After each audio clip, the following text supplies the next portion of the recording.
nama qabame minam wana kasifa wan bay hasama jira beta ginaga atarani ti wana chunin taw nagar gin namni wan kana dalagi amanti birate jannanin wan dum fa minam sayhon namni ko ci gale wani yalla wakar guyade gadda abil bilani turani mujawai hiriya sa wayi ti wallole makina sa kontrat rafudate meesha jala balleesse deebise bushoftutti odoona bira gaddeemaa jiran natti dhufaa deemuuf deemaa jiranii turan isaaf addisuun jechuudha. Wallolli mana hidhaa jira amma bayaa jira naan jedhe galaani no mucaa wallolan kana yoo taate malee ani waan biraan dhageesse beekadha dubbadha ustaasudi. السلام عليكم ورحمة الله وبركاته. عليكم السلام ورحمة الله وبركاته. وان ديرا سو بربادة ميتي دقيقة تكاكيسة تهاسو يا تمرو لما أبولي سكين يابدي رقا سارت وان تكافي لما جاتشو بربادة نتيكا دلو تجارة ديرم توقفات دلو تجرجرة في برجاجاتا ونمبر باجسو فكينياف ساعتي مراسة دورا أبولي سكين أسيدي تنكامي جرى جنة متان سطورة أكسو أمو متان فما تورة دقيقة مراسة بودا يمو جيرامي وانتك زيتي لجرى مجرى يا فككل لما فاهم مرتين دو برا مرتاي سون غاري متيسني قال جولة زيتي تقول زيتي سلام سرت دقيقة دقيقة نعم من سكالين كيا يا زيتي تتنا كم جرى زيتي نتنا كم سون إمو كاما أمانتا براتي نيمي تجرى أمة كل سورة تجرى ما جرى يا أبا في أنت وراندا وبليس أدي سورة غاسة أتنا وراندا أدي سورة كنامو إنيو تدو بجرا أسا وصون كل فتين بريفما بريدا أكس فكاتو سنا في إسدورا سنا جيكس بريسون غاري ميتيجا كنافو دبي إيجا دباسون برواجسه سو تتازغب بيدان الدباسني بعد سني مو وانتشي قرنا دان إرغمير كنا إيبودا إبالو توجهتك آمن دوبا جرو هنجرو إبالو سني مو في سائر راك إيه وجهته وان جرو راك غامتي لكن كاسي متي إبالو سنغا جرتني جداني توما آسو أكاسي سنة بريفم أكاسي سنة بريسون غاري متي أكاولي غلاتي زيتي تورندا زيتي دا جدامي جرا زيتين سني مو قام نتنا كمين أمس تأي جنان قام همبه كمني جتشو قام همبه كمني جتشو مال جتشو قام شافي نسان قامات همركنا إن جتشو كنا جتشون قرنا يرو إيرا برباد مالين وأنا أممان تنا دقيقة في سكندي كيسة تنامنا كمار بارتي بوستي غلبتو ميتي جتشو كنافو qaamni sun abbaan ebalu jedhamu argamuu danda'a. Ebalu sanduubaan immoo eenyufaatu jira naga mirkanaa'utti barreeffamaa fi viidiyoolee jarri keessa hin jiranii jarri qulqulluudha jedhanii akkasuma immoo jarri illeen viidiyoo wannaadhaa geerarsaa waraabuu fi akkasuma maxxansa geerarsaa maxxansuun gaariidhaa miti waan akka sanaaf karaan saaqina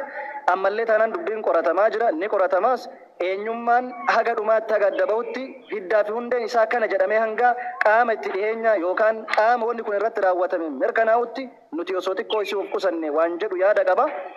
Barreeffamoota namoonni tokko tokko daddafanii jarjaranii wal kaasisuu akkasuma immoo waan kana jedhanii murteessuu ragaanii jiranii yeroo garagaraatti yakki biyya kana keessa gaafa raawwatamu maaltu mudata sanii fakkaate ebaluun raawwatame jedhan daqiiqaa sekendii keessatti isin eegale sekendii lama yookaan sadii keessatti ebaluun raawwatame jedhan kun jechuun waan ittiin dhugaa namaa karaa dabsanii jechuu kanaafuu dhugaan namaa kan dabneef jecha qorannaa barbaada jarjarsuudhaan qaama hin beekamne inni jenneef bar diinota hedduu akka qabu osoo beeknu ebaluu fi ebalu jennee maqaan dhoof nan gammaatti qaama hin beekamne inni jenneef qaamuma beekamu kana ta'ee eenyu fi eenyutu duubaan jiraan isaa beekamuu waan hin danda'iniif kanaaf osoo waan sanarraa of qusattanii yaada jedhu qaba qulqulleessitanii jaralleen immoo geerrarsaa hin kenna waan akkas ta'eef akkana ta'ee jettanii isinillee maxxansinaa obboleewwan keenya hanga dubbina dabahutti kanuma jechuu barbaadan.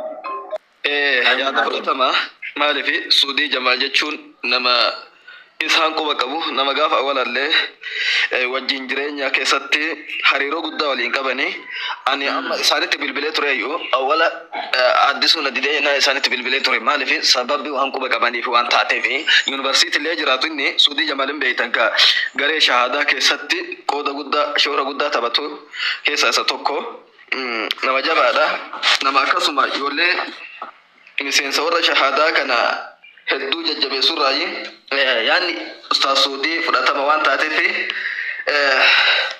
agartee tiniini iftaas gabbeessinee waltaas gabbeessinee eega kanatti suuta deemuu qabnaa haga wanti hundi addaan nuu baatutti inshaallah akkuma isaan jedhan diina qaawwa banuu osoo hin ta'in agarteetiin obsinee wal obsisiifnee qaama miidhaa isa miidhe kanaafi akkasuma qaama waan kana isarratti raawwate addaan baafannee haga jennutti zayitii maali barakiina waan adda addaa kana jennee agarteetiin wal burjaajessuun gaariidhaa miti. Akkuma Ustaaz Suudiin jedhe haa tasgabboofnu inshaallah tasgabboofnee addaan baafannee deemuu qabna isiniin jedha. Asuma irratti kaa inshaallah yaaduma Ustaaz Suudii qaba jechuudha walumaa galatti. Ayyee Ustaaz Suudii gaafii isin gaafadha. Wanni dawwaltanii abdii geetaachuu maal akka inni irra jiru abdii wanni maal akka inni irra jiru wanni isin quba qabdan jira? Ustaaz Suudii. Okay, anaan jechuu jirta? Isin namoonni dhiyaatan jedhaa jiranii wanni isin quba qabdan jira? Namatu nabbi bilbila biraa haasa'utu dhadhiifama. Isin hin dhageeffanne waan irraa haasoftan hin dhageenye bara sanaaf callisu. Yaa wanni nu irraa haasofne isin isaan walitti dhiyaatanii jedhaa rankina obumaas isaan walitti dhiyaatanii jedhaa jiranii maal wanni isin irraa quba qabdan maalime wanni inni ta'e kanarraa? Akka nama dhiyaatu tokkooti. Wannan qammaatti quba qabnu wannan qammaatti wanni quba qabnu wanni xiqqoo isii parsantii 70 irraa wanni xiqqoo isii parsantii hanga 70tti wanni jiru zayitii ta'uu isaati. Zayitii ta'uu addunyaa mara beeku. Yaa kanaaf immoo isa duuba maaltu jira waan jedhu yaa waan dubbadhee jiru inni kaan immoo yaalarra jira hospitaala kaardinaal jira ani amma qaamaan bira hin jiru bilbilaan immoo hordofaa jira hospitaala kaardinaal warri shaggar furii warri jirtan dhattanii ilaaluu dandeessu kaardinaal jechuun gara naannoo yaa himee jira murtii guutuu sanii dhufe. Okay isin himeeraadha yaa. Nutti himanii jira. Ilaaluu dandeessu. Obsaan kunas jiranii. I don't know. Akka kanatti hospitaala san jirtan. Yaa umar afu rabbi khairi haa godhu guys. Maali beekani rabbi isaadha qabu. Marti keessa mujattii tanillee fooloo godha ati naaf teetu tana sooyituu Oromooti nama seenaa guddaa qabu mana munuu keessan fooloo godhaa gadi qaba.